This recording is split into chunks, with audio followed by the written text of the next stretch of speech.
ቃል እንግዲህ ግራ ተጋብቷል። በስተመጨረሻም እንግዲህ ጽዬን አፍቅሯት አረፈ ማለት ነው። ያው ሲንከባከብ እንግዲህ ሁልጊዜም ተጎኗ ሆኖ በስተመጨረሻ እንግዲህ ያው አፈቀራት ማለት ነው። ለሀኒ እንግዲህ እህቴ አንድ ነገር እንዳትናደጅብኝ የምነግርሽ አለኝ። ከዚህ በላይ ከዚህ በላይ ልችል አልችልም እና እባክሽ ብሎ እንግዲህ ለእህቱ ሲነግራት ሀኒ በጣም ነው የደነገጠችው። ምክንያቱም ጽዬ እርጉዝ ስለሆነች ይሄ በፍጹም ሊሆን አይችልም። እንዴት ነው ቆይ አንተ ይችን ያረገዘች ሴት እንዴት ነው የምታፈቅረው? ምናምን ብላ እንግዲህ ያው ተናገረችው። ስለ ልጁ እንግዲህ እኔ አውቃለሁኝ። ስለዚህ ብቻ ልነግራት ነው። እኔ ከዚህ በላይ መሸከም አልችልም። እንግዲህ እንደማፈቅራት ልንገራት እና የመጣው ይምጣ ብሎ እንግዲህ ቤት እንግዲህ ሰራተኛይቱ ደግሞ እንግዲህ ወይዘሮ ሰኒ ደግሞ እንግዲህ ሁን ብላ ልታጠምደው አስባ ነው መሰለኝ እስከ ዛሬ ድረስ ጽና አፈቅራታለሁ ብሎ እንግዲህ ዛሬ ሲናገር እንዴት ይህን መሰለ ጅማ ሊያልፈኝ አይቻልም። እንዴት መናገር አቃተኝ? ቆይ እንዴት ነው በእጅ ማስገባት ያቃተኝ? ብላ እንግዲህ ለሀኒ ነግራታለች። ሀኒ እንግዲህ በጭራሽ እሷን እንዲቀርባት አልፈለገችም።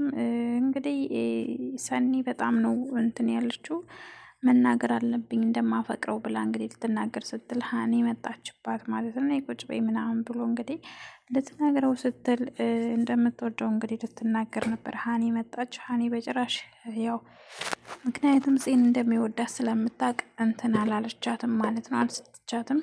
እንግዲህ ሀኒ ልብሱን እያለበሰች እያለ እያወሩ እየተቃለዱ ባሉበት ሰዓት እንግዲህ ሰኒ ሄዳ ስጥብ ብላ ተገትራ ዝም ብላ እያየችው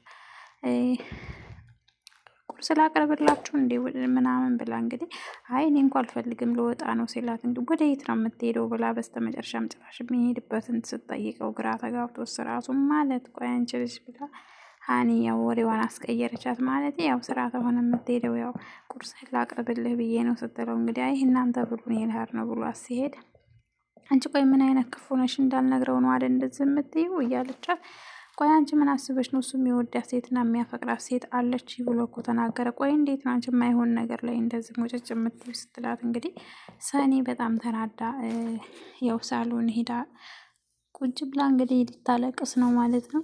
እውነት ሰኒ ቃልን ያፈቀረችው ይመስላችኋል? በእርግጥ ቃል የሚወደድ ሰው ነው። ምክንያቱም ለሴት ልጅ በጣም ክብር አለው። እንደዛ ሲያመናጭቋት ምን እያሏት እንኳ ራሱ በጣም ነው የሚወዳት ማለት ነው። በጣም ያፈቅራታል፣ ይወዳታል። የማይካድ ነገር ነው። እንግዲህ ጭራሽ ለሰላይ ሆና ገብታ በስተመጨረሻም እንግዲህ ያው በቃል ፎንቃ ያው ተይዛለኝ ማለት ነው። ወይ ጉድ! እሱ ደግሞ ሌላ ሰው አፍቅሯል። እሷ ደግሞ እሱን አፍቅሯ ቁጭ እንዲህ ነው ለሆነ አይቀር። አሰላሙ አለይኩም ወራህመቱላሂ ወበረካቱ። ውድና የተከበራችሁ የተወደዳችሁ የኑራ ቤተሰብ ሰላም ሰላም ብያለሁ። ሰላማችሁ ይብዛል። ለዚህ ቻናል አዲስ የሆናችሁ ሰብስክራይብ፣ ላይክ፣ ሼር አድርጉ። እንግዲህ ዛሬ ይዤላችሁ የመጣሁት ተወዳጁን ሀረግ ድራማ ነው። ሀረግ ድራማ እንግዲህ አሁን አዳዲስ ነገር እየመጣ ነው። እንግዲህ ሰኒ ከቃል ፍቅር ይዟታል። ቃልን ወደዋለሁኝ ብላ እንግዲህ ለእህቱ ምንም ሳትል እንግዲህ ነግራታለች። ሀኒ ማመን አቅቷት ነበረ።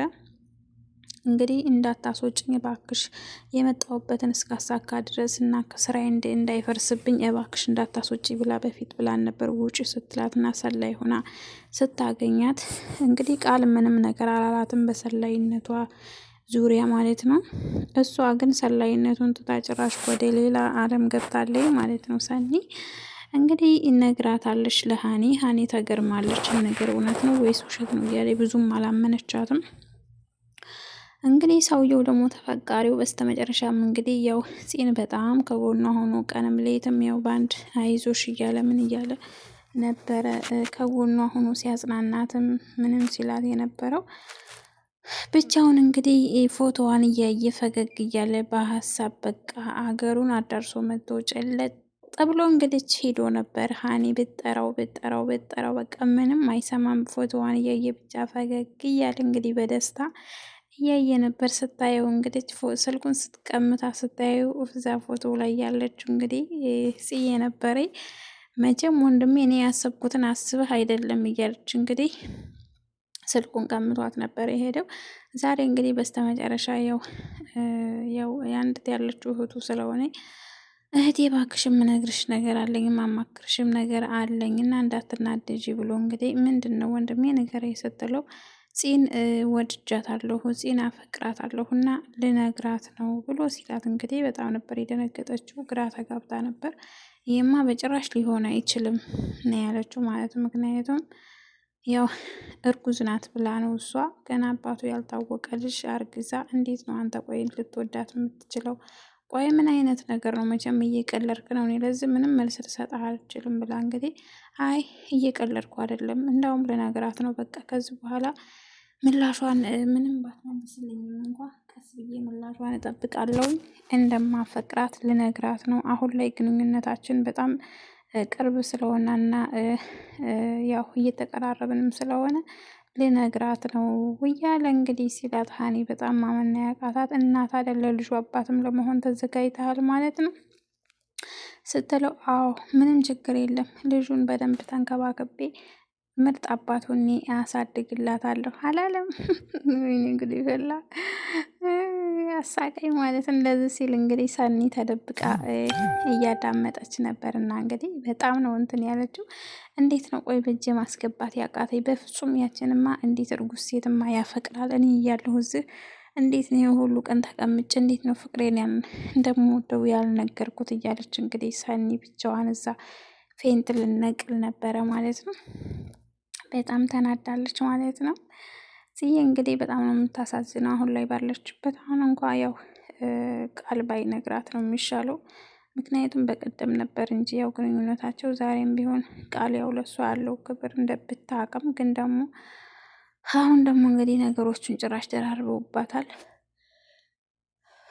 ያው ናታን እንግዲህ ተመጨነቁ የተነሳ ያው ቢኒ እንግዲህ በህይወት እንዳለ እና የልጁ አባት ቢኒ ነው ወይ ሳታቂ ብሎ እንግዲህ ሲነግራት ወደኋላ መለስ እያለ እንግዲህ እየሰከረ በምትመጣበት ሰዓት በራፉ የሚያደርሳት ሰው እንዳለ ስታስታውስ፣ እንደገና ደግሞ ስልክ ደውሎ የሆነ ሰዓት ድምፁን እንደሰማችው ያ ሁሉ እንግዲህ ስታስታውስ ቢኒ እንዳለ አስታውሴ ማለት ነው። እስከዛሬ ድረስ ሁሉም ሰው ቢኒ በህይወት እንዳለ ያውቃሉ ከእሷ ውጭ፣ ግን ደግሞ ያው ለእሷ ጉዳት እንዳይደርስባት ብለው ነበረ።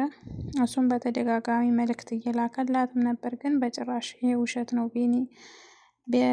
በቢኒ ስም እየተጫወቱብሽ ነው እንጂ የእሱ አይደለም ነበር ሲሏት የነበረው። እና ዛሬ እንግዲህ እውነቱን አውቃለች። ያው በጣም እያለቀሰችም አዝናለችም። ቤተሰቦች ክደውኛ፣ ቤተሰቦች ድሮ እኔ ማንም የለኝም እያለች እንግዲህ በጣም ተጨንቃለች። ገንዬን እንግዲህ ነይ ብላ አንቺም ታውቂ ነበር እስከ ዛሬ ድረስ ቢኒ በህይወት መኖሩን ስትላት፣ እንግዲህ አዎ ግን ያው ላንቺ ብለን ነው እኮ እንዳትጎጅ ብለን ነው ባክሽ ብላ እንግዲህ ያው ማንም አልሰማችም፣ እያለቀሰች ነበር። ያች እንግዲህ የሉሊት እህት እንግዲህ ያውቃ ተሷ ወሬ ለማጣራት እንግዲህ አብቃት ከጎኗ ነበረኝ። ጽዬን እንትን ያጽናና ይመስላ እንግዲህ ያውቃ ወሬ ልንለቅም ነው ልታጣራ ማለት ነው። እንግዲህ ጠጋ እያለቻት ነው እንደ ጓደኛ። እና ጽዬ እንግዲህ በጣም ተናዳለች። ዘበኛው ደግሞ እንግዲህ ቻው ቤተሰቦቹ ወንድሙ እንግዲህ እየፈለገው ነው እሱ እዚህ ዘበኛው ነው መቀጠሩን ቤተሰብ አያውቅ። የት እንደሚሄድ እንኳ ራሱ አያውቁ።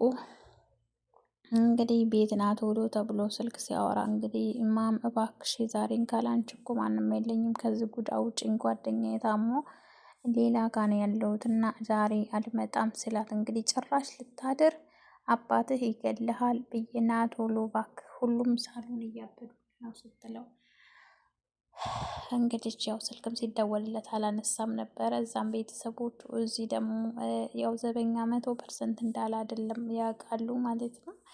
እና እንግዲህ አቶ ዘበኛው እንግዲህ እውነቱን መናገር አለበት እንዴ ምን ነው? በዛ ላይ እንግዲህ ቃል ሊነጥቀው ነው። እስከ ዛሬ ድረስ ዘበኛ ሆኖ ከሚገባ ያው በእርግጥ ናቱ ሊደርስበት ነው ሁሉንም ነገር።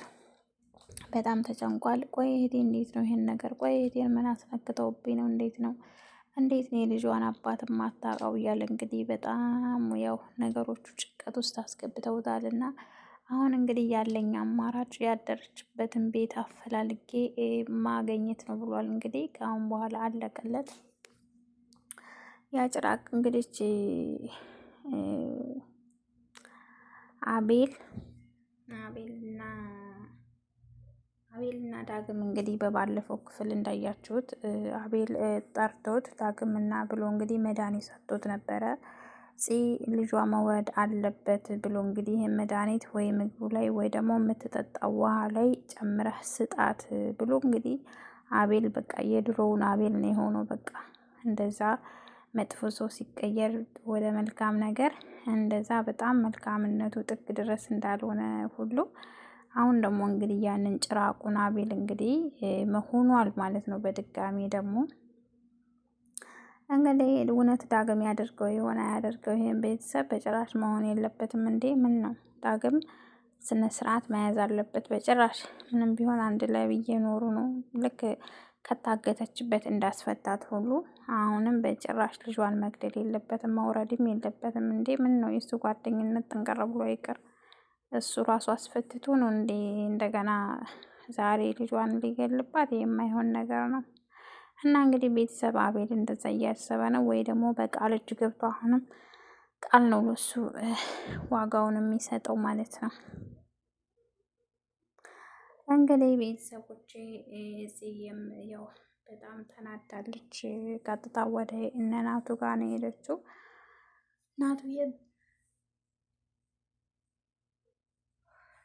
ናቱ እንግዲህ ያው ያደረችበትና የተደፈረችበት ቤት መሄድ አለብኝ፣ አጣርቼ መድረስ አለብኝ እዛ ብሎ እንግዲህ ቁጭ ብሎ ነበረ።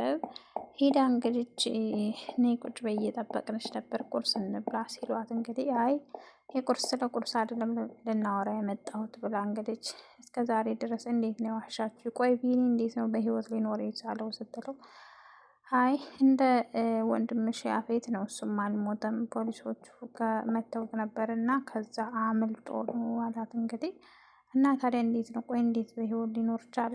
እንዴት እስከ ዛሬ ድረስስ አልነገርከኝም? ብላ እንግዲህ ናቱዬ ጋ ቆይ አንቺ ልጅ ምን ልታረጊው ነው? እስከዚህ በህይወት እንዳለስ ብነግርሽ ሲጀመር የማወቅ ራሱ መብት የለሽም። እንዴት የወንድምሽን ገዳይ ቆይ አንቺ ምን ልታረጊው ነው? መልሰሽ እሱ ጋር ልትታረቂ ነው ወይ ደግሞ ምን ልታረጊው ነው ብሎ እንግዲህ ያው ናቱም ተናደደ ደግሞ መልሶ እሷ ምንም ይሁን ምንም በህይወት እንዳለ ልትደብቁኝ አይገባም ነበር ብላ እንግዲህ በጣም ነው የተናደደችው። በጣም ተናዳለች ጽዬ ማለት ነው። አሁን ቢኒ የት ነው ያለው ብላ እንግዲህ መጨረሻ ሊጨራሽ ጠይቃቸዋለሁ። ቤቱን ገኒንም ጠይቃን ነበር። ቢኒ የት ነው ያለው? አድራሻው የት ነው ያለበት የት ነው ብላ እንግዲህ ያው እውነት ትታረቀው ይሆን? ቢኒ ትታረቀዋለች። ያው እንደዛ እናቱን ሊጎዳ ቢሞክርም የናቱን እንትን ቢልም እሷ በቃ ምስቅልቅሏ ወጥቷል። በእርግጥ አሁን ላይ እዛ አቤል አሁን ደግሞ ቃል ደግሞ ከእሷ ፍቅር ይዞታል። እሷም ቃልን ራሱ ማስታወስ እየጀመረኝ ነው እኮ እሷ ራሱ ስለ ቃል ጥሩ ጥሩ መልካም ነገሮችን ነው የምታወራው። በእርግጥ ብታወራለትም እሱ ያው የሚወራለትም ነው ከተግባሩ ነው የምታወራው በእርግጥ ማለት ነው። እና እንግዲህ ቤተሰብ ጽዬና ቃል መፋቀር አለባቸው። ምርጥ አባቱ ነው። ልጇን ራሱ ያው እንዳታስወርደው መክሮ ምን ብሎ ተቆጥቶ ሁሌም ከጎንሽ ነኝ ቃል እገባልሻለሁ ብሎ እንግዲህ ሁሉን ነገር አድርጎ ከናታን በላይ እጥፍ ከጎኗ የቆመው ባለቀሰችበት ሰዓት እና እንደዛ ስትሆን የነበረው ቃል ነው። እና እሱም በስተመጨረሻ እንግዲህ ምንም ሳያቅማማ አፍቅሯታል ማለት ነው። በጣም ደስ ይላል። እኔ ቢፋቀሩ ደስ ይለኛል። እንዳውም ከምንም በላይ እሱ ነው የሚያስብላት። እሱ ለሴት ልጅ ክብር አለው። በቃ ታምቶ መቅረት የለበትም። እንዳውም አቤል ከነ ፍቅረኛ እገልሃለሁ ከነ እንትንህ እያለ እንግዲህ እሱ እንደ አንድ ወንድም ሆኖ ነበር ከጎኗ የቆመውና አቤልን በማያውቀው ነገር የራሱን ስሜት ብቻ እየተከተለ ሁለቱንም አሰቃይቶ ነበር። እንግዲህ በስተመጨረሻም ያው ተፋቅረው ይረፉና እሱም እዛው ይለይለት ማለት ነው። ቤተሰብ እንግዲህ ጽጌ እውነት ቢንያምን ታገኘዋለች? አድራሻውን ይሰጣታል ወይስ ድጋሜ ከወንድሟ ጋር ትጣላ ይሆን? አሁንማ በህይወት እያለ ችግር ነው ደግሞ። አሁን ቃልም ወደ ፍቅር ገባ። እሷም እንግዲህ ቢኒ መኖሩን አውቃለች። ከባድ ነው በጣም ነገሮቹ ስብስብ ብሏል። እዚህ ዘበኛው ደግሞ እዛ ተቀምጧል አልተናገረም። እንግዲህ ቤተሰቦች ላይክ፣ ሼር፣ ሰብስክራይብ አድርጉኝ ማለት ነው። በክፍል 209 እንግዲህ ምን አዲስ ነገር እንዳለ ይዘን እንመጣለን ማለት ነው።